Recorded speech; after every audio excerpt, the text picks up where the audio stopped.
لفی خسر الا الذین آمنوا وعملوا الصالحات وتواصوا بالحق وتواصوا بالصبر صلی علی محمد وآل محمد وعجل فرجهم۔ تمام تعریف رب کائنات کے لیے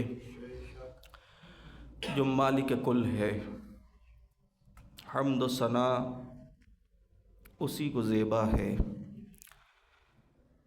اور درود و سلام حضرات محمد و آل محمد علیہم الصلاۃ والسلام پر صلی علی محمد و آل محمد وعجل فرجهم، کہ جو ہمیشہ مشمول رحمت پروردگار ہیں، اور پروردگار اپنی دیگر مخلوقات پر بھی انہی کی محبت میں رحمت نازل فرماتا ہے۔ اور پروردگار عالم نے اگر رحمت الہی ہمیں درکار ہے تو اس کا راستہ بھی یہی بتایا ہے۔ اسی لیے ہر دعا سے پہلے اور ہر دعا کے بعد حضرات محمد و آل محمد علیہم الصلاۃ والسلام پر محمد و آل محمد، روایات کے مطابق ان پاک و پاکیزہ ہستیوں پر درود و سلام کی تاکید کی گئی ہے۔ ذان محترم، یہ ہستیاں وہ ہستیاں ہیں کہ جن کو پروردگار عالم نے خالص کیا ہے۔ یہ اگر پروردگار عالم کی نسبت ان کو دیکھا جائے تو یہ مخلصین ہیں، اور اگر ہم اپنی نسبت ان کو دیکھیں تو یہ مخلصین ہیں۔ مخلصین یعنی وہ کہ جن کو اللہ نے خالص کیا ہے۔ خالص کیا ہے کہ معنی کیا ہے؟ یعنی اب ان کے ساتھ گناہوں کی، خطاؤں کی، لغزشوں کی آمیزش نہیں ہے۔ ان کی افکار، ان کی سوچ اس سے بلند ہے، علیکم السلام، اس سے بلند ہے، کس سے بلند ہے؟ شیطان کے حربوں سے بلند ہے۔ برائے مہربانی موبائل سائلنٹ کر دیجیے۔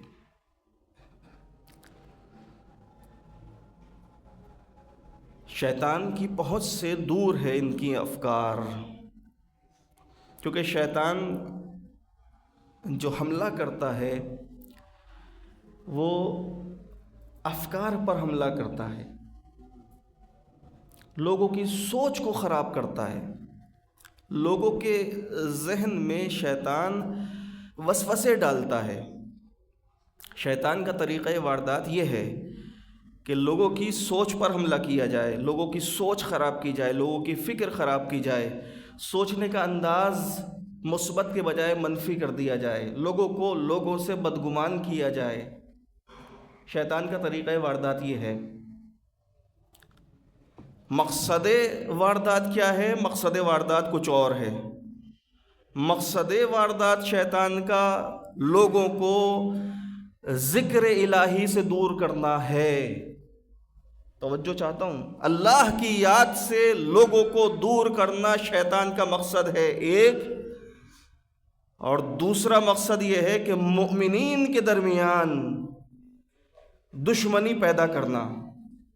اور یہ میں قرآن مجید کے دقیق مطالعے کے بعد یہ بات آپ کی خدمت میں عرض کر رہا ہوں۔ شیطان کے دو ہی مقصد ہیں، ایک لوگوں کو اللہ کی یاد سے غافل کر دینا، لوگ اللہ کو بھول جائیں، لوگ اللہ کی بندگی کے دائرے سے نکل جائیں۔ اللہ کی بندگی سے نکل کر شیطان اپنی بندگی میں لوگوں کو لانا چاہتا ہے، ایک مقصد۔ دوسرا مقصد شیطان کا یہ ہے کہ مومنین کے درمیان، لوگوں کے درمیان، انسانوں کے درمیان دشمنی پیدا کر دے۔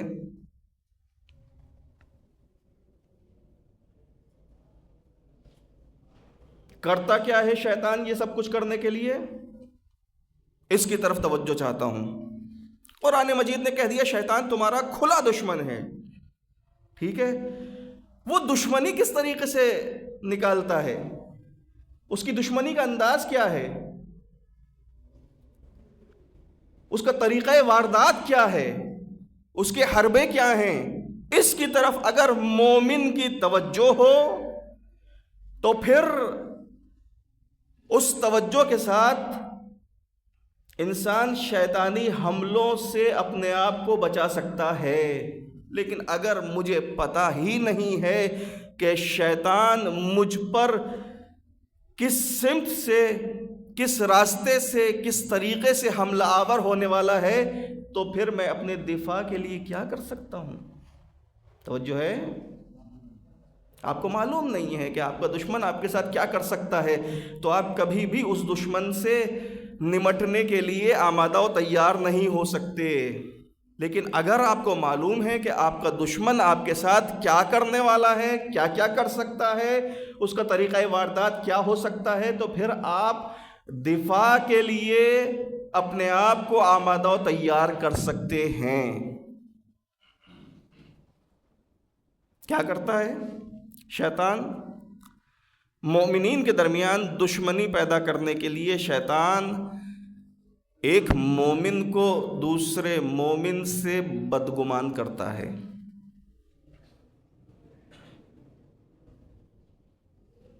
وقت ملاقات طے تھا، وعدہ تھا، ایک مومن نہیں پہنچ سکا، اور نہیں پہنچ سکا، اس میں بھی شیطان نے اپنا کام کیا۔ آپ کو مثال کے طور پر 8 بجے فلاں کام کے لیے فلاں صاحب کے پاس پہنچنا تھا، یا آپ کو آپ کے دوست کے ساتھ مل کے کہیں جانا تھا، وقت ملاقات طے تھا، راستے میں کوئی نہ کوئی ایسی رکاوٹ شیطان ڈالے گا جس کی وجہ سے آپ دیر سے پہنچیں یا نہ پہنچ پائیں۔ ایک طریقہ بتا رہا ہوں میں۔ جیسے ہی دیر ہوئی، دوسرے دوست کے جس سے وعدہ تھا اس کے ذہن میں ڈالے گا کہ یہ صاحب بہت لاپرواہ آدمی ہیں، وعدہ خلاف آدمی ہیں، انہوں نے وعدہ کیا اور نہیں پہنچے، انہوں نے دھوکہ دیا مجھے۔ اب دیکھا آپ نے، آپ کے ہیں دوست، لیکن آپ کے ذہن میں ان کے بارے میں خدشات پیدا کر دیے شیطان نے۔ ایک طریقہ واردات شیطان کا یہ ہے۔ اسی طریقے سے دوسرا طریقہ واردات شیطان کا غیبت ہے۔ یہ غیبت عجیب چیز ہے۔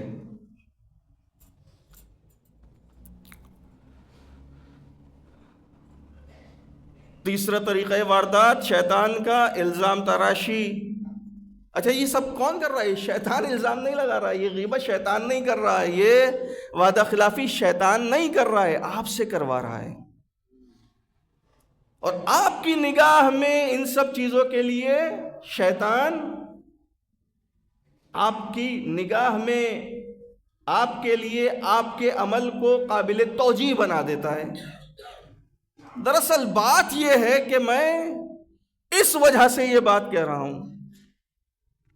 غیبت کرتے ہوئے جو ذرا دین کی سمجھ بوجھ رکھنے والے لوگ ہیں لیکن غیبت کرتے ہیں، ان کو متنبہ کیا جائے تو کہتے ہیں ہم تو اس لیے بتا رہے ہیں لوگوں تاکہ لوگ محفوظ ہو جائیں ان کے دھوکے سے۔ پھر یہ کبھی شیطان یہ ڈالتا ہے کہ ہم جو بات کہہ رہے ہیں وہ غلط تو نہیں کہہ رہے، ایسا ہی تو ہے نا؟ ہاں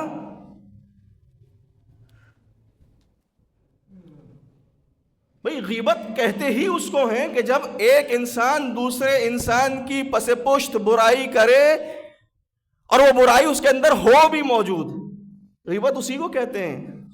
اگر برائی موجود نہیں ہے تو اس کو غیبت نہیں کہتے، پھر وہ الزام تراشی ہے، بہتان ہے۔ تو شیطان اپنے مذموم مقاصد کے لیے، مذموم مقاصد کیا ہیں؟ میں نے ابھی عرض کیا، ذہن میں محفوظ رہے کہ ذکر الہی سے غافل کرنا شیطان کا مقصد ہے۔ مومنین کے درمیان دشمنی پیدا کرنا شیطان کا مقصد ہے۔ ان مقاصد کے حصول کے لیے یہ کر رہا ہے شیطان۔ دو چار دوست بیٹھے، اتنی دیر پانچویں دوست کی، چھٹے دوست کی، محلے دار کی، رشتہ دار کی، اہل خانہ کی برائیاں کی کہ اللہ کے ذکر کا وقت ہی نہ رہا، اللہ یاد ہی نہ آیا۔ اللہ کی یاد، اللہ کا ذکر، اللہ کی بندگی، بھئی یہی تو مقاصد ہیں جن مقاصد کے لیے پروردگار عالم نے ہمیں اور آپ کو خلق کیا ہے۔ یا اس کے علاوہ کچھ اور ہے؟ یہ کھانا پینا مقصد ہے ہماری زندگی کا؟ یہ نسل بڑھانا مقصد ہے ہماری زندگی کا؟ یہ دنیا میں اونچے اونچے مکانات بنانا ہماری زندگی کا مقصد ہے؟ نہیں، یہ مقاصد نہیں ہیں، ان کو ہم نے تصور کیا ہے۔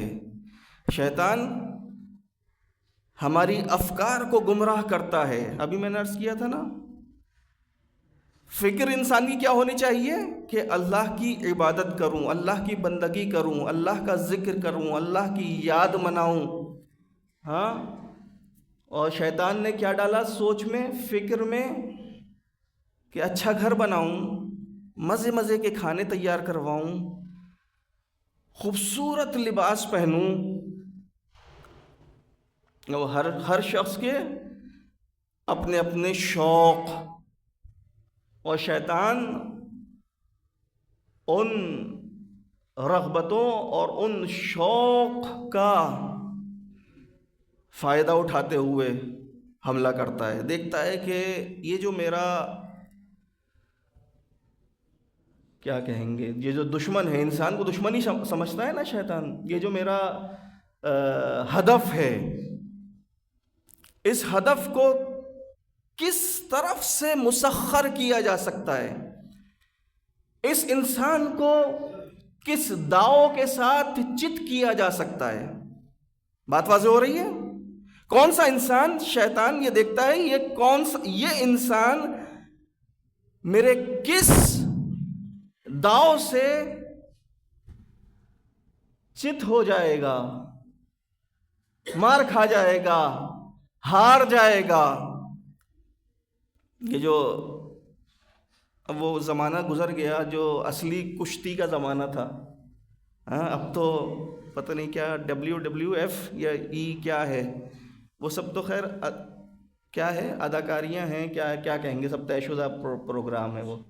لیکن اصل کشتی جو ہوتی تھی، جو بزرگان ہیں ان کو یاد ہوگا کہ پہلوان دیکھتا تھا میرے مد مقابل کون سا پہلوان ہے اور اس پہلوان کو میں کس داؤ سے چت کر سکتا ہوں۔ بالکل ایسے ہی، توجہ میری جانب رہے، ذرا سا دروازہ ٹکرایا ہے کسی دیوار سے، کوئی مسئلہ نہیں ہے۔ بالکل ایسے ہی شیطان دیکھتا ہے کہ یہ اللہ کا بندہ جو میرا ہدف ہے، یہ میرا مد مقابل، یہ جو پہلوان ہے، اللہ کا پہلوان جو میرے مقابل میں ہے، یہ میرے کس داؤ سے چت ہونے والا ہے۔ آپ کو اچھے کھانوں کا شوق ہے تو وہ اسی راستے سے واردات کرے گا۔ اچھے لباس کا شوق ہے، میں اور زیادہ واضح کروں بات کو، آپ کو اچھا مکان بنانے کا شوق ہے، آپ کی جو حلال آمدنی ہے وہ محدود ہے، اس حلال آمدنی سے آپ ویسا اچھا مکان جس کا آپ کو شوق ہے حاصل نہیں کر سکتے۔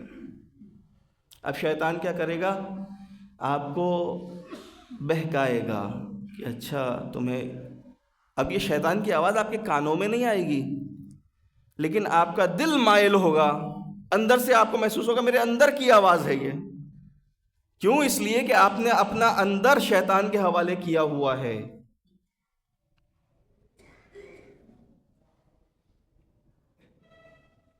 کہ تمہیں یہ تمہارا پسندیدہ مکان، جیسا مکان تم بنانا چاہتے ہو، اس کو حاصل کرنے کی ایک ترکیب بتاتا ہوں. وہ ترکیب کیا ہے؟ تم جس ادارے میں جس کرسی پر بیٹھے ہوئے ہو، اس کرسی پہ بیٹھنے والے لوگ اپنی جائز اور حلال آمدنی کے علاوہ لاکھوں روپے کما لیتے ہیں ہر مہینے. تم بھی یہی کام کرو، سب کرتے ہیں، تم بھی کرو. سب اسی طریقے سے کما رہے ہیں، دھما رہے ہیں، بنا رہے ہیں، سجا رہے ہیں. تم بھی یہی کام کرو. سب کر رہے ہیں، تم بھی کرو، تمہارے لیے بھی جائز. اس لمحے انسان یہ بھول جاتا ہے کہ اگر سارا زمانہ جھوٹ بول رہا ہو، سارا زمانہ دھوکے دے رہا ہو، سارا زمانہ رشوت لے رہا ہو، سب کے سب سود کھا رہے ہوں، پھر بھی تمہارے لیے یہ سب چیزیں حرام ہی ہیں. سب کر رہے ہیں لہٰذا میں بھی کروں گا، سب جھوٹ بول رہے ہیں لہٰذا میں بھی جھوٹ بولوں گا. اب کیا ہوا؟ انسان اپنی اس خواہش اور اپنی اس پسند اور اپنے اس شوق کی وجہ سے اللہ کی بندگی کے دائرے سے نکل کر شیطان کی بندگی کے دائرے میں چلا گیا. شیطان نے اغوا کر لیا. شیطان نے اغوا کر لیا یعنی کیا؟ یعنی شیطان نے آپ کو دھوکہ دے دیا. آپ دھوکے میں آ گئے. آپ سمجھے کہ یہ رشوت کے ذریعے سے، اب یہ میں رشوت ایک مثال دے رہا ہوں، کیوں؟ کیونکہ یہ بہت عام سی مثال ہے. ہر چوتھے پانچویں آدمی کی پوسٹنگ ایسے آفس میں، ایسے ادارے میں، ایسی کرسی پر ہوتی ہے جہاں کچھ لین دین کے ذریعے سے ناجائز کو جائز، اور جس کا حق نہیں ہے اس کو انسان دے دیتا ہے، کچھ اس کے بدلے کچھ لے لیتا ہے. اب اس رشوت کے نام بھی الگ الگ ہیں. کوئی چائے پانی کہتا ہے، کوئی مٹھائی کہتا ہے، کوئی کچھ کہتا ہے، کوئی کچھ کہتا ہے، کوئی تحفے کہتا ہے، کوئی ہدیے کہتا ہے. کبھی کبھی تو لینے والے کو پتہ نہیں چلتا یہ مجھے رشوت دی جا رہی ہے. ہونے کو انسان اتنا معصوم بھی ہو جاتا ہے کہ اس کو پتہ ہی نہیں چلتا.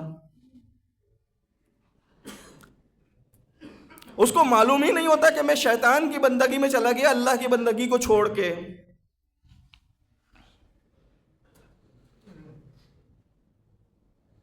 وہ جو اللہ اور شیطان کے درمیان مکالمہ ہو رہا ہے، جس کو قرآن مجید میں اللہ تعالیٰ نے نقل فرمایا ہے، اب آپ ذرا غور کیجئے گا کہ شیطان اللہ کو رب کہہ رہا ہے. شیطان کو معلوم ہے میرا رب، میرا پالنے والا کون ہے؟ اللہ ہے. لیکن اللہ ہی سے شیطان کہہ رہا ہے پروردگار میں اولاد آدم کو بہکاؤں گا دنیا کو سجا کر، سب کے سب کو بہکا دوں گا ماں سوائے ان لوگوں کے کہ جن کو تو نے خالص کر دیا ہے.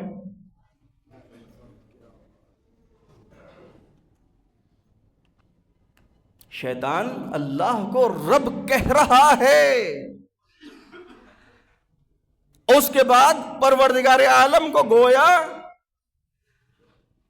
اپنا اسٹیٹمنٹ ریکارڈ کروا رہا ہے. پروردگارا اے میرے پالنے والے، میں اولاد آدم کو، بنی آدم کو بہکاؤں گا دنیا کو سجا کر، گناہوں میں لذت پیدا کر کے میں سب کو بہکاؤں گا ماں سوائے ان کے کہ جن کو تو نے خالص کر دیا ہے. یہ خالص کر دیا ہے یعنی کیا؟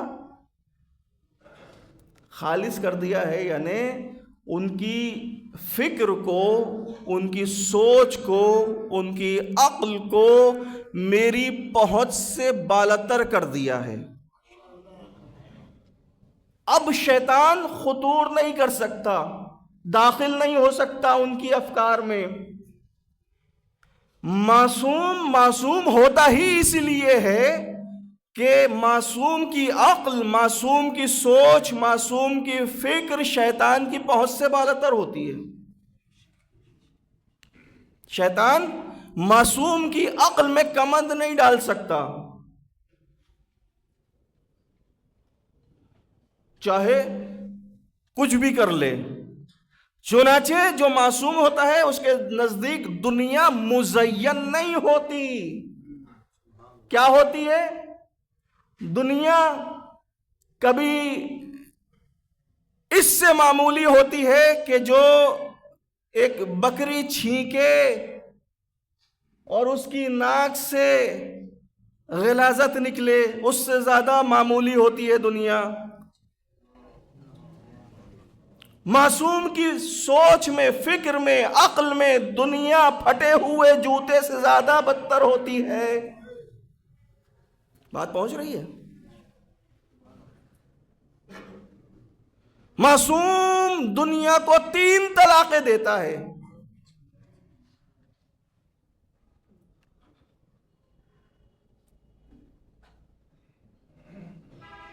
جتنا سجا لے دنیا کو شیطان، معصوم کی نگاہوں میں نہیں آتی۔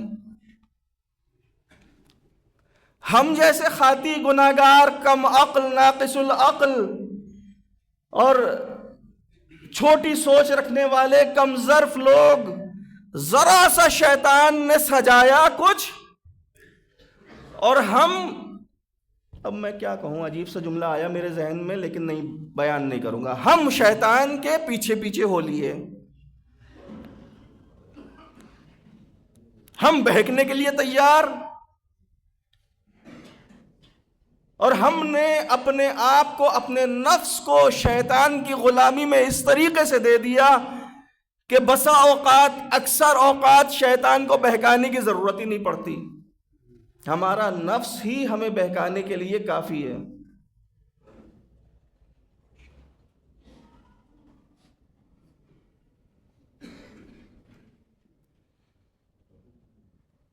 کون سا نفس؟ نفس امارہ بالسوء،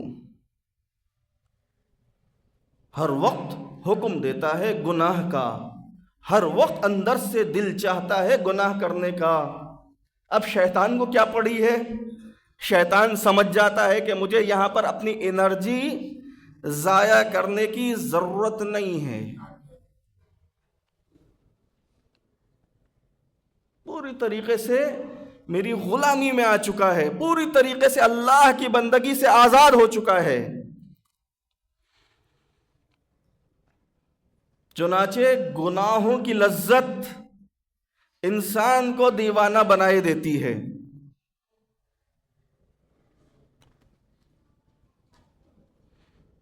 اب ایک طرف سے اللہ انسان کو اپنی بندگی میں قائم رکھنے کی کوشش، اور ایک طرف سے شیطان ہم جیسے لوگوں کو اپنی بندگی میں لانے کی کوشش کر رہا ہے۔ اب یہ ہم پر ہے کہ ہم کس طرف ہو لیں۔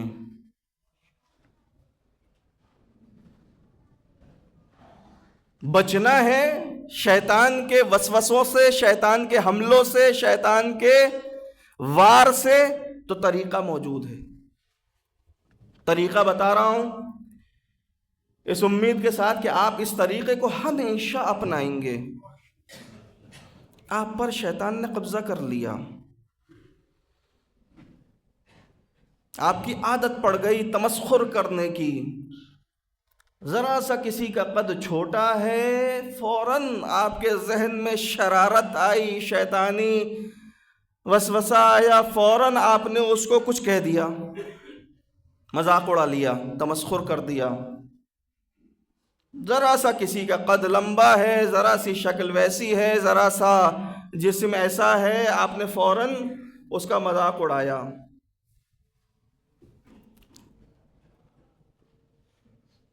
ذرا سی تنگ دستی ہوئی، فوراً شیطان نے حملہ کیا، اچھا یہ تنگ دست ہے، اس کو اس طرف سے اس پر وار کیا جائے۔ آپ نے شیطان کے لیے محاذ کھلا چھوڑا، شیطان داخل ہو گیا، اب کیا کریں؟ اب جو کرنا ہے اس کو توجہ سے سنیے گا۔ یاد الہی، اللہ کا ذکر، اللہ کی عبادت، اللہ کی تسبیح، مگر یہ بھی کارگر نہیں ہوگی۔ یہ جملہ میں نے اس لیے استعمال کیا کہ آپ کی پوری توجہات میری طرف ہو جائیں۔ یہ بھی کارگر نہیں ہوگی اگر آپ نے شیطان سے چھٹکارا نہیں حاصل کیا۔ چھٹکارا کس چیز سے حاصل کریں گے؟ یاد الہی سے پہلے استعاذہ کرنے کے ذریعے سے۔ اعوذ باللہ من الشیطان الرجیم، اللہ کی پناہ میں چلے جائیے شیطان سے چھٹکارا حاصل کر کے، پھر یاد الہی کیجئے، پھر دیکھیے کیسے اللہ تعالیٰ آپ کی مدد کرتا ہے۔ کیسے؟ بالکل ایسے جیسے کسی بیماری میں مبتلا ہوں، آپ طبیب کے پاس جائیں، طبیب سے دوا لیں، تو طبیب دوا دینے کے ساتھ ساتھ بتائے گا آپ کی اس بیماری کی وجہ یہ چیز ہے، اس سے چھٹکارا حاصل کیجئے، اس سے پرہیز کیجئے۔ مثال کے طور پہ آپ کو کولیسٹرول، ڈاکٹر نے دوائی لکھی، ٹیبلٹ لکھ دی کولیسٹرول کی، لیکن وہ ساتھ میں یہ بھی بتائے گا کولیسٹرول کی دوا تب فائدہ کرے گی، تب میرا نسخہ مفید ہوگا جب آپ چکنائی کھانے سے پرہیز کریں۔ ایسے ہی یاد الہی آپ کو اس وقت شیطانی حملوں سے بچائے گی جب آپ شیطان کی پہنچ سے دور نکل جائیں، شیطان کی بندگی کے دائرے سے نکل جائیں، شیطان کے وار کی پہنچ سے نکل جائیں۔ کس کے ذریعے سے؟ اعوذ باللہ من الشیطان اللعین الرجیم کے ذریعے سے۔ لہٰذا جب بھی ذکر الہی کریں، جب بھی قرآن مجید پڑھیں، بسم اللہ الرحمن الرحیم الحمدللہ رب العالمین اس طرح نہ شروع کریں، بغیر اعوذ باللہ کے نہ پڑھیں قرآن۔ اعوذ باللہ من الشیطان اللعین الرجیم بسم اللہ الرحمن الرحیم، پہلے شیطان سے چھٹکارا تو حاصل کریں، پھر اللہ کی پناہ میں آئیں گے، پھر اللہ کی بندگی کے دائرے میں آئیں گے۔ ٹائم بہت تیزی سے گزر گیا ہے۔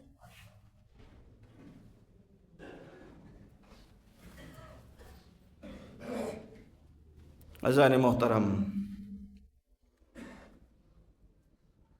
شیطان مسلسل اپنے وار کر رہا ہے، اور پروردگار عالم مسلسل آپ کو طریقے بتا رہا ہے، مواقع عطا کر رہا ہے، مہینے عطا کر رہا ہے، دن عطا کر رہا ہے، خاص عبادت کی تعلیم عطا کر رہا ہے کہ آپ شیطان کے حملوں کی پہنچ سے نکل کر اللہ کی بندگی کے دائرے میں آ جائیں۔ یہ ماہ رجب، یہ اللہ کا بہترین انعام ہے، ایسا انعام ہے جس کو پروردگار عالم نے خود اپنی طرف نسبت دی ہے۔ ماہ رجب میرا مہینہ ہے، یعنی جس کو اللہ اپنی طرف نسبت دے دے وہ چیز کتنی بابرکت ہوگی، کتنی مبارک ہوگی، کتنی مفید ہوگی۔ ماہ رجب میرا مہینہ ہے، یہ استغفار کا مہینہ ہے، عبادت کا مہینہ ہے، اعمال کا مہینہ ہے، دعاؤں کا مہینہ ہے، روزوں کا مہینہ ہے، نمازوں کا مہینہ ہے۔ اس کو یوں ہی نہ جانے دیجئے جیسے ساری زندگی کے ہر مہینے اور ہر دن کو اس طریقے سے آپ نے جانے دیا گویا جیسے استفادہ ہی نہیں کیا۔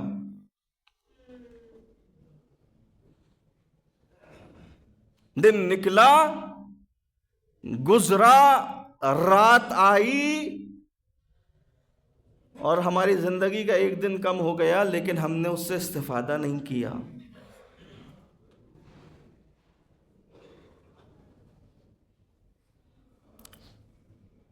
خدا را اپنی عقل کو، اپنی سوچ کو اللہ کی حکمت اور اس کے احکام کے آگے لا کے نہ کھڑا کریں.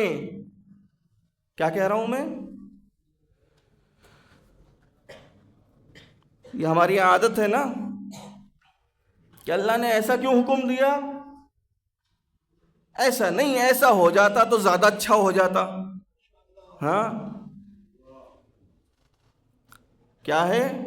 اپنے آپ کو، اپنی تھوڑی سی عقل کو، معمولی سی جو خود اللہ نے دی ہے، اس میں آپ کا کوئی کمال نہیں ہے. آپ کی کھوپڑی کے اندر اگر یہ عقل نہ ہوتی، یہ سوچنے سمجھنے کی صلاحیت نہ ہوتی، تو آپ کے اندر اتنی صلاحیت نہیں ہوتی کہ آپ اپنے لیے جتنی عقل اللہ نے دی ہے اس کا 1000واں حصہ پیدا کر سکتے. اب خالق عقل کو، ہاں اس ذات کو جو عین عدل ہے، عین حکمت ہے، اس کو چیلنج کرنے کھڑے ہو جاتے ہیں.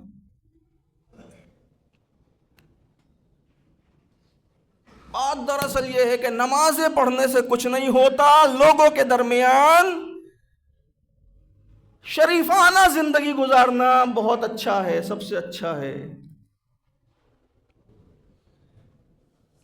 آپ کو معلوم ہے، اللہ کو نہیں معلوم.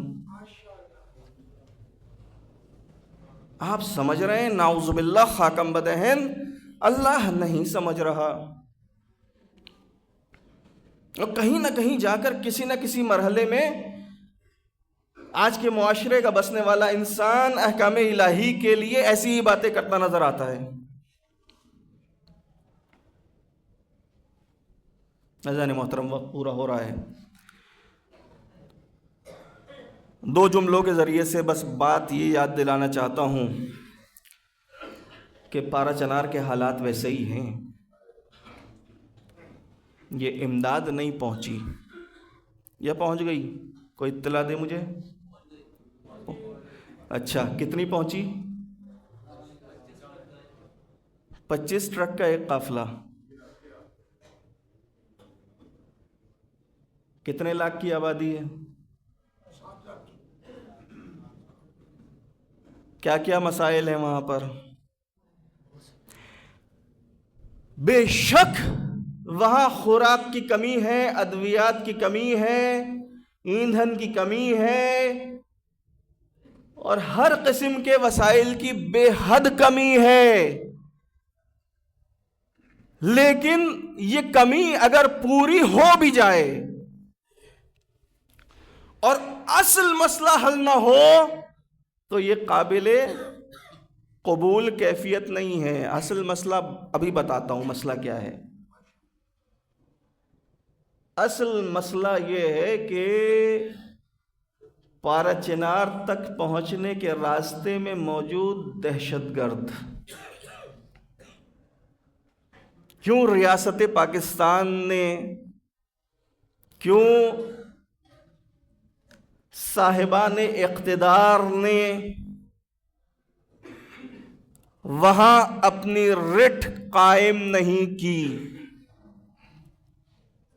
اور کراچی میں مظلومین کی حمایت کے لیے جو دھرنے دیے گئے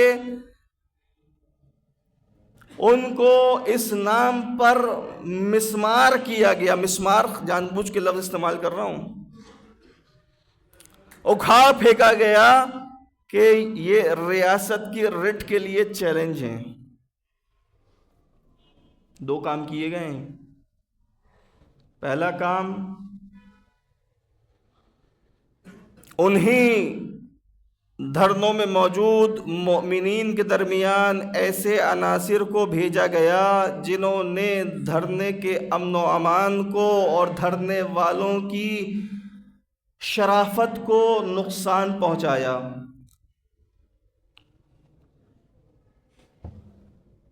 ایسے لوگوں کو دھرنوں میں شامل کیا گیا کہ جنہوں نے لوٹ مار کی، بدماشی کی. کیوں؟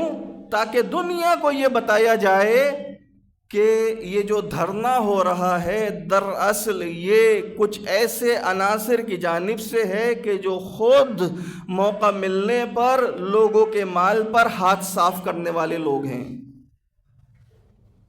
توجہ چاہتا ہوں، ہماری قوم و ملت کے کسی نوجوان، کسی مومن، کسی کی جانب سے یہ کام نہیں کیا گیا. ہمارے علماء نے جو دھرنے میں موجود تھے واضح طور پر یہ ہدایات دی تھی کہ خبردار کسی کی املاک کو نقصان نہ پہنچے، خبردار کسی کا مال خراب ضائع نہ ہو، کسی کو نقصان نہ پہنچے، کسی کو لوٹنا نہیں ہے، کسی کو مارنا نہیں ہے، کسی کو دھکیلنا نہیں ہے، کوئی ایسا کام نہیں کرنا. لیکن اس کے باوجود کچھ مقامات پر یہ شکایات موصول ہوئیں اور ان کو رنگ دیا گیا.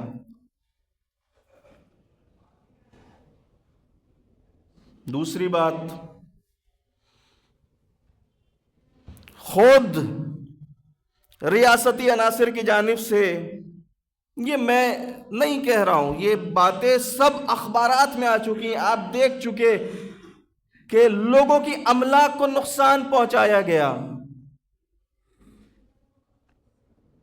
وہ بیچارہ غریب جس نے اپنا ساؤنڈ سسٹم دیا تھا کرائے پر، اس کے ڈیک اور اسپیکرز اٹھا کے جلا دیے گئے.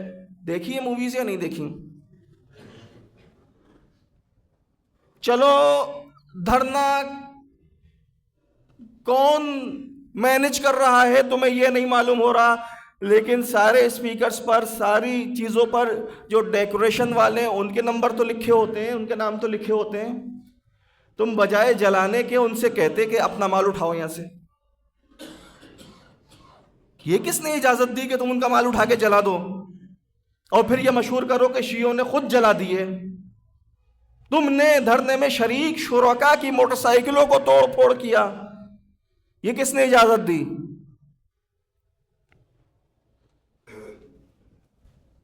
ناظرین محترم، ہوشیار رہنے کی ضرورت ہے، معاملات کو سمجھنے کی ضرورت ہے.